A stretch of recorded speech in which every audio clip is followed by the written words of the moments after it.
Hey everybody, it's my birthday, and to mark the occasion, here's my review of Kingdom Come Deliverance for PC, Xbox One, and PlayStation 4. What you're seeing here is, of course, the PC version. This is a first-person action role-playing game developed by Warhorse Studios and published by Deep Silver in February of this year, and while it did generally get a pretty positive reception, there was also quite a bit of criticism leveled at it for the very large amount of technical problems that it had. And I can confirm that the game had very serious technical problems, particularly game-breaking glitches and serious performance issues and that sort of thing at launch, so that's why I held off on playing it for a while, and now we're taking a look at it several months down the line after it's received several patches and even a couple of DLCs, although I will not be covering the DLCs in this particular video. But enough preamble. I've been looking forward to playing this and doing a review on it ever since they announced the Kickstarter for it, so let's go ahead and just delve right into this thing and find out what exactly we're dealing with here. And like always, we'll go ahead and start with the presentation, which in this particular case is generally extremely solid, particularly in the visual department. The game runs in CryEngine 3, and they use it to extremely good effect in terms of making the game look downright photorealistic at times,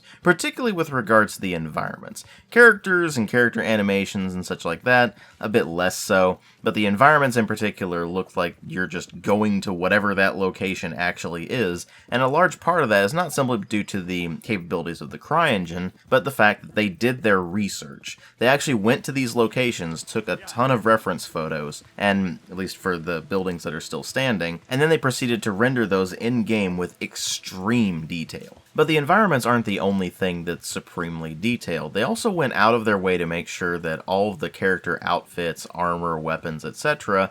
look pretty much exactly like you would expect the medieval weapons to actually look. Again, they did their research and it really pays off. Of course, the same can't be said for all aspects of the visuals, because there are certain ones that do drag it down at least a bit.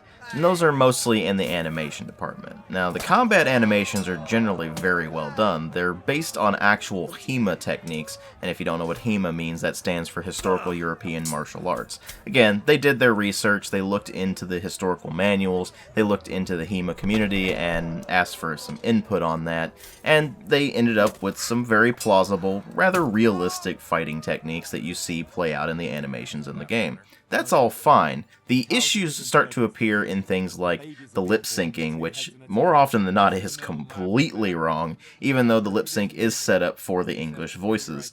Or other problems appear when the characters start to try to move in a more emotional manner, and it looks almost like robots making the movements. So all that does take you out of the experience a bit, and it may not sound like much, but when the game is trying to be as immersive as possible, it is actually an issue. But when you compare issues like that to the biggest problem that the presentation has, it seems like a nitpick more than anything else. Because the biggest issue with the game's presentation is something that doesn't just affect the way it looks or even the way it sounds. It's something that affects the way it plays. And that is that this game is an absolute mess on the technical side of things. The issues start with the game's performance, because I run a GTX 1080, 16 gigs of RAM, and an i7 4790K. Apart from the RAM, that's actually above the recommended specifications. The RAM is at recommended specifications. And yet, even with that setup, if I try to run this thing at maximum settings at 1080p, which is my monitor's native resolution, it runs like complete garbage. And I don't mean just a few dips below 60 frames per second. I mean it regularly dips well below 30 frames per second on that setup, which is just absurd. Now luckily on PC, you have the ability to tweak the visual settings to your heart's content, and there's quite a few visual options available, but I found the two that were causing the most issues, which were shadows and the shader quality, oddly enough. So the way I ended up dealing with the frame rate problems was to switch the shader quality down to medium and the shadow quality to match, and now it runs at mostly 60 to 90 frames per second, but it still dips below 60 every so often, and it's just baffling as to why. I mean, some of it is pretty consistent. If you go into settlements, your frame rate's going to drop because they're rendering so many more things than if you're just wandering around in the wilderness. But even if you're wandering around in the wilderness, sometimes the frame rate will drop and you just don't really know why. It seems like the game just has a serious optimization problem that they never fixed. And this leads me into another particularly nasty problem, because even though there have been improvements since the game launched back in February, they've been pretty slight improvements, particularly with regards to bug fixes. They did get some of them ironed out, but the game still crashes on a fairly regular basis. It even blue-screened my computer at one point, which was pretty unnerving. But even if the game doesn't crash all the time for you, there's also the risk of running into game-breaking bugs, which they've definitely reduced since the launch, but they're still there in some very odd, very particular situations. And if you run into one of those, then basically you have to load an old save and then go from there, because there's not much else you can do about it. Now you may think to yourself, well, DW, I might just get the console version and avoid all of the issues with the PC version entirely. Well, the game-breaking glitches and such are not necessarily only a PC problem. You'll run into them on console as well, on occasion anyway. And even aside from some of the glitches being cross-platform, and even the console versions having their own glitches that you'll run into, you have severe performance issues on console as well, even though the console versions run at medium settings. And that's even if you're trying to play it on a PS4 Pro or an Xbox One X. It's just kind of baffling just how poorly optimized the game is, and how badly it runs on so many systems. So sure, the game looks fantastic, but at what cost? At least in terms of the sound design, they don't have to worry about that, because they've got voice acting that is generally pretty solid, although it's definitely a bit odd listening to a bunch of native English speakers doing the vast majority of the dialogue, and then occasionally someone will throw in a Czech word here or there. I feel like it's just a missed opportunity that they didn't include a Czech language option. I mean, the game takes place in Bohemia, the developers are based in Prague, they are Czech themselves, and yet instead of the characters speaking what you would expect them to speak, which is Czech, they are running around speaking English with both British and American accents. It's a bit odd and confusing. Admittedly, it's not that big of a deal, you can get used to it, but it's, again, just a bit of a missed opportunity there. But then you move over into the rest of the sound, and they've definitely done a good job with that. I mean, all of the sounds of metal clanging on metal, when you're bashing people with your pommel and all that sort of thing, when you're in the middle of a combat situation, that all sounds extremely accurate, and it really does help the immersion quite a bit. Then you move over into the soundtrack, and you find that the music in this game is primarily a bunch of more cinematic orchestral tracks that definitely fit the genre well, but they're not particularly historically accurate. They're good for that kind of sweeping, historical epic kind of vibe, though. And then you find that when you're in certain settings, that it plays a lot more traditional style medieval music, and that really does help you get more into the mood. That's not to say that the more orchestral music in the game is bad. It's actually not. It's quite good music. It's just that a lot of it doesn't really stick with you and becomes pretty forgettable. So there's only really a handful of tracks in the entire game that you're really going to be able to pick out and go, oh yeah, that's Kingdom Come Deliverance. And oddly enough, the tune that I immediately associate with the game is the fist fighting tune, which isn't even on the official soundtrack release. But I'll be fair here, that association is probably only because there's a fair bit of fist fighting in the game and it just kinda stuck with me. But I digress. Overall, even though the sound design certainly does have its issues, it is pretty solid across the board, and when you bring all of the presentation together, you do have something that's very impressive to look at and does certainly sound good, but those performance issues and the bug issues are a serious detriment. Now, even though I may have spent a fair bit of time on it, what really matters is not the presentation, but rather the story and the gameplay. And the story in this is set in the Kingdom of Bohemia in the early 1400s, where you play as a guy named Henry, who is the son of the blacksmith in the town of Skalitz. And when the game opens up, it has Henry running a few errands for him so he can assemble a new, finely made sword for the local lord Sir Radzig. But things go horribly awry very quickly when an army of Cuman mercenary soldiers shows up under the banner of Sigismund, who was vying for control of the Holy Roman Empire at that point. And the soldiers end up massacring the town and driving what few remain either into the local castle or out into the wilderness. And you end up being one of the people who has to flee. You end up fleeing to the nearby town of Talmberg, where you eventually find yourself in the service of Sir Radzig. From there, things start to get more complicated as you try to unravel what actually went on with the attack at Skalitz, who was behind it, who ended up stealing Sir Radzig's sword from you, and of course ultimately trying to avenge the murders of Henry's parents. Now, I'm not going to go over all of the particulars here because I just want to avoid spoilers as much as I can, but the general idea of the story is that you start out as this filthy, pretty much useless peasant, and you gradually work your way up to becoming one of the most trusted members of Sir Radzig's retinue. Along the way, you certainly uncover more about the attack on Skalitz and who was behind it, why they did it, and ultimately what you can try to do to stop them. But in general, the story is actually not all that interesting, and by the time I got to roughly the halfway point of it, I found myself not really caring all that much about what was going on. That's not to say it doesn't have its moments, but they're pretty few and far between, and especially early on, things just drag on and on and on. And to make matters worse, when you start the game out, you're a peasant. You have absolutely no skills whatsoever. You certainly can't read, because the vast majority of people back then could not read, so you had to go find someone to teach you how to read. You're absolutely useless in combat, because if you try to use a bow, then the bowstring will actually flay your arm until you're at least level 5 in that skill, because you don't know how to hold a bow properly. If you try to use a sword or an axe or a mace or whatever, you have no idea how to use them properly, so you just kind of swing and hope that it works, and the vast majority of the time, people just whoop your ass. And of course, if you try to go from place to place when you're early on in the game, you don't have a horse, so it takes absolutely forever, and it just ends up becoming extremely frustrating when you're starting out.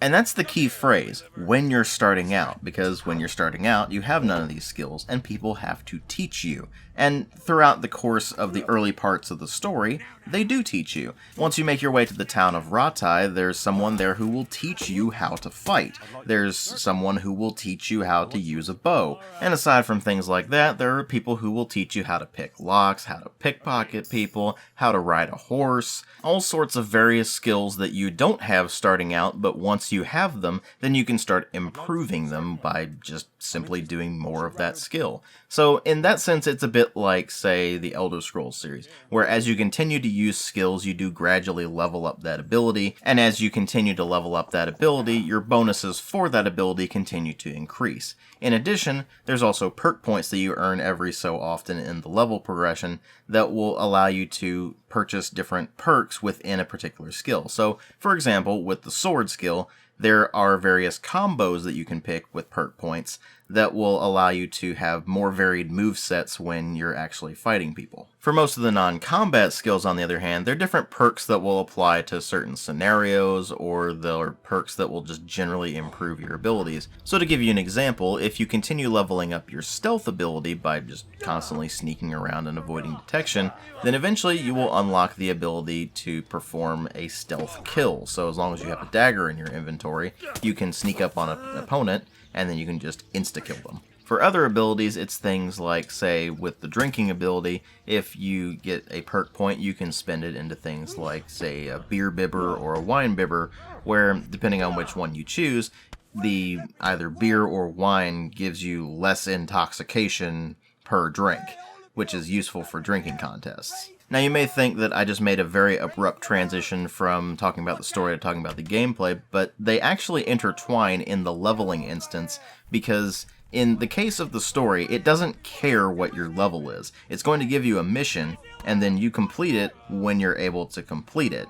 That may mean that you need to go off and do a bunch of side content to gradually level up your combat abilities or level up your stealth abilities or whatever it may well be in order to be able to actually finish the mission properly. Now that said, up until you get to the bit in the story that concerns Neuhof, and I'm not going to spoil what that bit is because it's one of the more interesting parts of the game, it's basically the tutorial sequence. It's giving you all of the things that you need to be able to actually succeed at the game. Once you've gotten past all of that point, and they tell you that you're going to Neuhof, that's when the game can really open up, because you have enough ability to be able to just kind of wander around and do your own thing, but you're not necessarily powerful enough to either finish the story, or to take part in some of the high-level abilities. So, for example, going into the combat tournaments and hoping that you can come out on top of those. And that's really the biggest problem with the story. It's not really the writing or even the dialogue. Most of that's actually pretty solid. It's the pacing. The pacing in this game is so ridiculously slow that it makes you lose interest in the plot pretty quickly. Now, of course, things do start to pick up quite a bit once you get to the Neuhof part, but until then, everything is so ridiculously slow that I really wouldn't blame you if you just lost interest and stopped playing the game entirely before that. But if you do stick with it and you do get to the parts where the story starts to pick up, you find that even once it does pick up, what you're experiencing is just decent. It's nothing particularly amazing, and really the vast majority of your enjoyment from the game is going to come from its mechanical systems more than its actual writing. And that's mostly because the moments where the writing really shines are very few and far between, but the moments where the mechanics shine are very common. You see, this is a proper action role-playing game. While there are certain quests that do require you to do very specific things, the vast majority of things that you can do in this game have more than one way of solving them. So to give you an idea that comes up fairly often in the game, but is generic enough that you're not going to really have anything spoiled for you, there's one particular series of activities where you have to go and take out bandit camps, and you have multiple ways of doing that. You can strike from afar with your bow. You can run in there and just start swinging your sword or axe or mace around to your heart's content.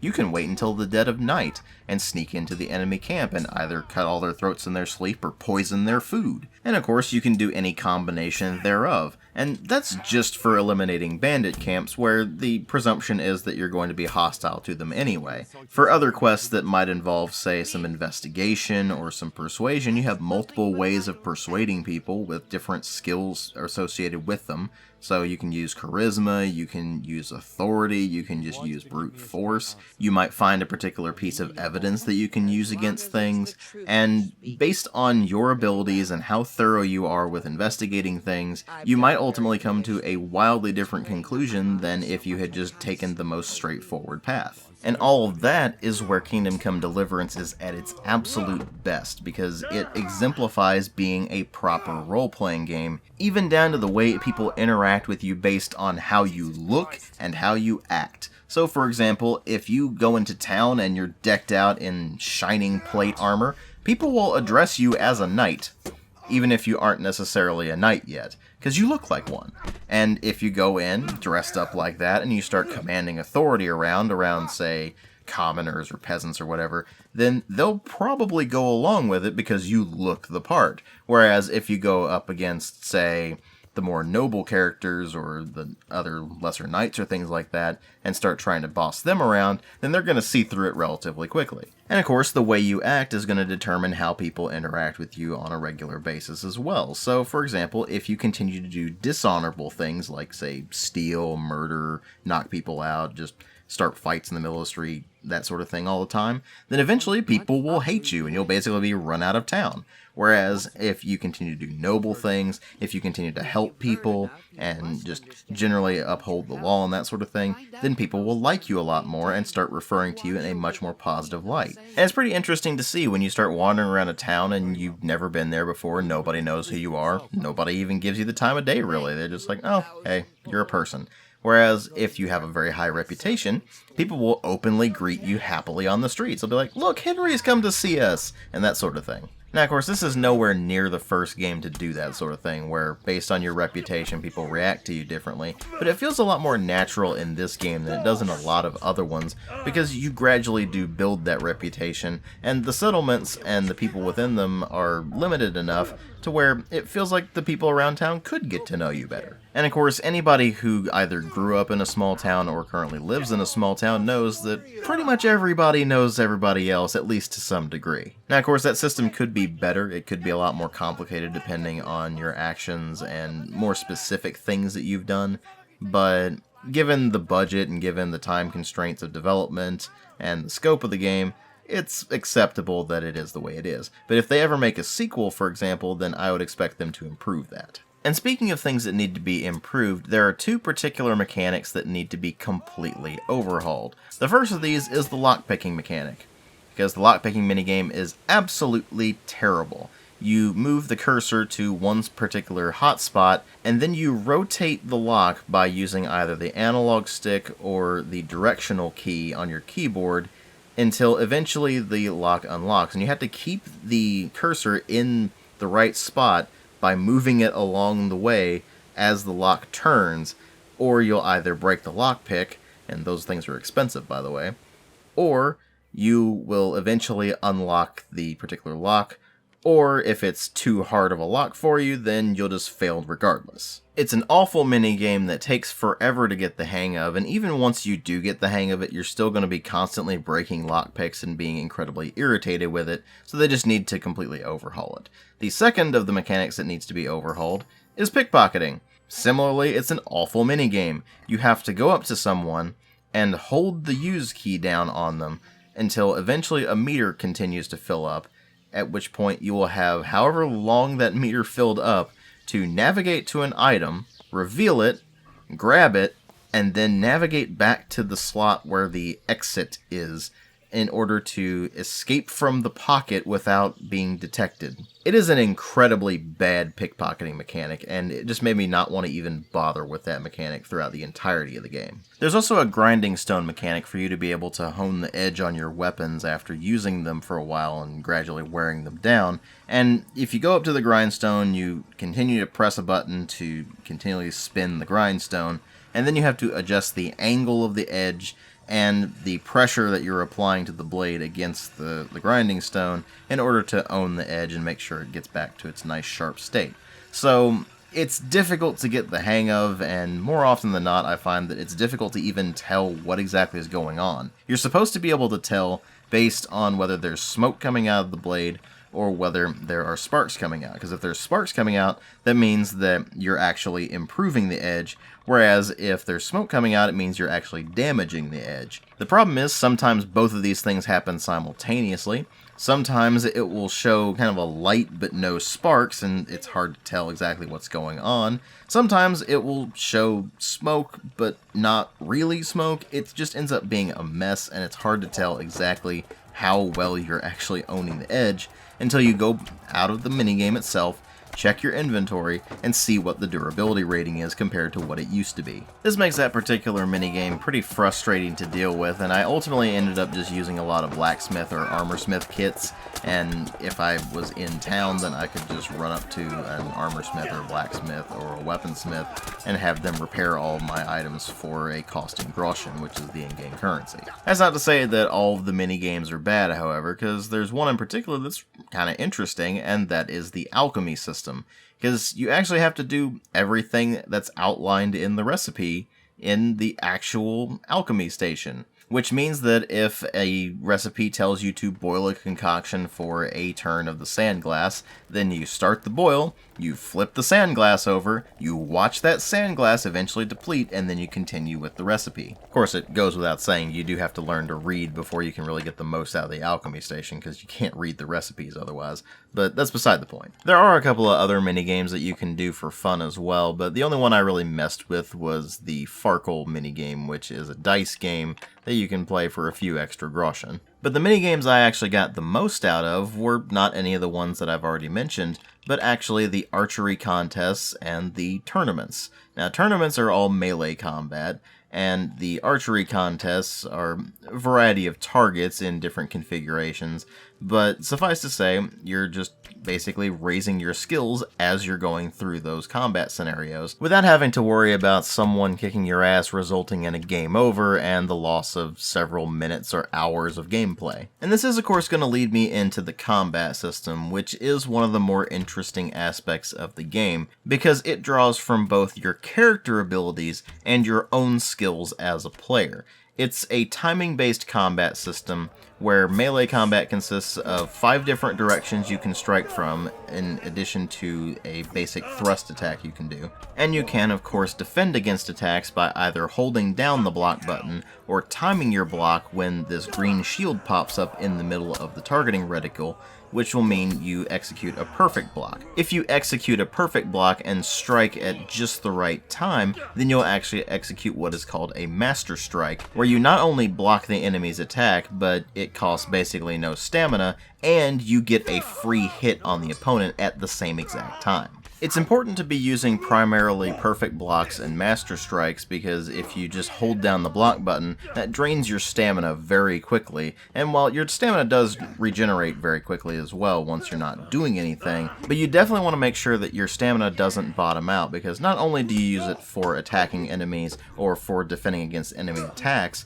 if you actually get hit, your armor will absorb a lot of the incoming damage unless, of course, your stamina has bottomed out, in which case, if an enemy continues hitting you after that, then you will continue taking health damage instead.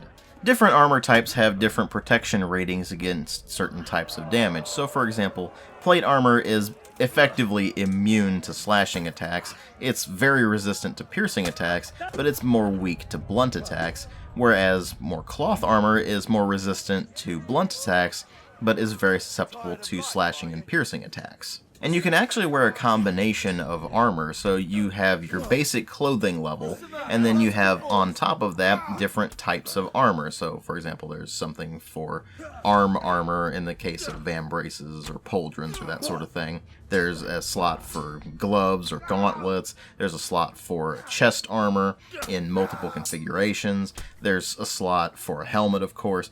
And regardless of how you configure your armor, you can really just mix and match to find things that you like or to appeal to a certain playstyle. So for example, if you want to be a lot stealthier, you're going to be wearing a lot less armor, and you can just mix and match to your heart's content of what lighter stuff you want to wear in order to avoid detection. And even color of the equipment comes into play in that regard, because if it's darker clothing, then it means you're less visible. And of course, you can go for maximum stealth or maximum protection and everything in between, so it makes the equipment system a rather robust system that requires a lot of time and thought before you really understand how it works and what the best combination is for you. But it's not just a matter of the different armor types available to you and just slotting them in correctly for your particular playstyle, but you actually do have to keep in mind that this is a role-playing game, and you do have some degree of equipment progression. So there are lower tiers, so to speak, of plate armor, there's higher tiers of plate armor, there's things in between, there's lower and higher tiers of mail armor, all that sort of thing. There's a bevy of stats that you'll need to keep in mind when you're selecting your equipment and weighing whether or not a new item that you just found is better than the ones that you had before, or if it's worth repairing certain items to use them until you can get to the next item, so on and so forth. The thing is that I found it was way more important to have much better armor once you got to high levels, because not only are you fighting opponents that are rather skilled, but you're fighting a lot more opponents that are relatively heavily armored themselves, and you're fighting a lot more groups of enemies, where before you were fighting maybe one or two guys at a time, and while it's not that difficult to handle one guy at a time, if you go up against 2 or 3, or especially more than that, then it very quickly becomes out of hand and you're going to be relying a lot more on your armor. Now it is worth noting that I did try to use stealth at numerous points, but it never really worked all that well. It was a matter of just kind of staying in the bushes and staying as far away from enemies as possible and trying to stick to the shadows, of course wearing dark clothing the entire time and not wearing much armor, so it made it easier to sneak around. But the NPC's AI is extremely inconsistent, to say the least, so sometimes they will just spot you even though they were just asleep, they immediately jump to their feet and just start attacking you, or they may not even notice you're there at all even though you're basically right in their face.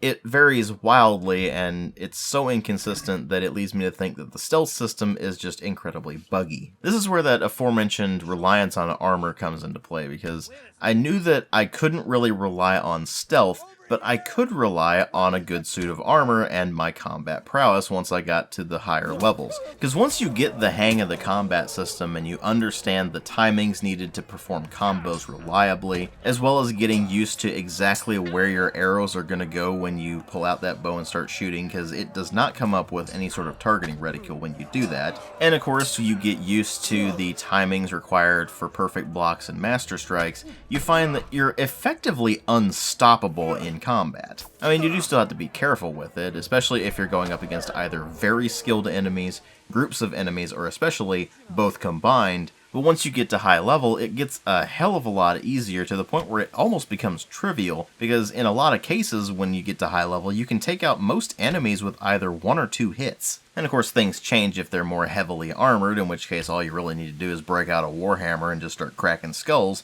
but I digress. The real point there is that because the stealth system is fairly messy in its implementation, it's hard to rely on that as an actual playstyle, and you end up just kind of becoming a generalist. You do a bit of everything, and the only thing you're probably ever going to master in the game is the combat system, because you just do so much of it. This ultimately means that even though the game gives you plenty of opportunity to develop the character the way you want to develop them, and you get plenty of opportunity to do the various quests in many different ways depending on your playstyle, there's really only one playstyle that is consistently going to work, and that is get a bunch of armor, go in there, and just annihilate anything in your path. And that can be fun once you've mastered the combat system, but until that point it can be incredibly frustrating. In fact, I would use that word to describe a lot of the experience of playing Kingdom Come Deliverance, because even though it does have a lot to like here, it takes an awfully long time to actually get to the things that are likable.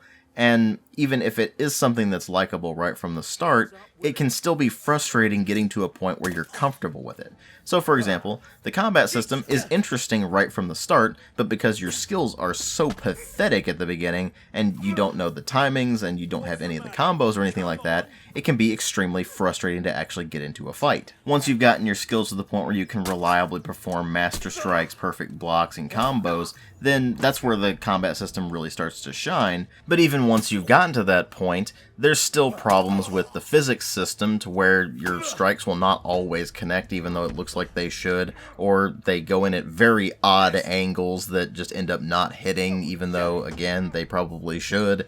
And it just ends up being a bit of a mess. Once you've gotten some skills with bows, you find that they're some of the most powerful weapons in the game, even against armored enemies, but getting to that point takes a long time, a lot of practice, and a keen eye to know exactly where your shot is going to be going without the aid of any sort of aiming reticle. And you'll probably invent new expletives with the sheer amount of shots you'll miss along the way and how frustrating that can get. Stealth is always frustrating because it's completely inconsistent. Either the AI is friggin' Nostradamus, or it's completely oblivious to literally everything, and thus it's either way too easy or completely impossible without much in between. And to make matters worse, if you're trying to be stealthy and doing a lot of lockpicking and pickpocketing, those minigames are absolute garbage, and it takes a long time to get to the point where you're even comfortable doing them in the first place, let alone being able to reliably pickpocket NPCs or being able to lockpick the higher complexity locks.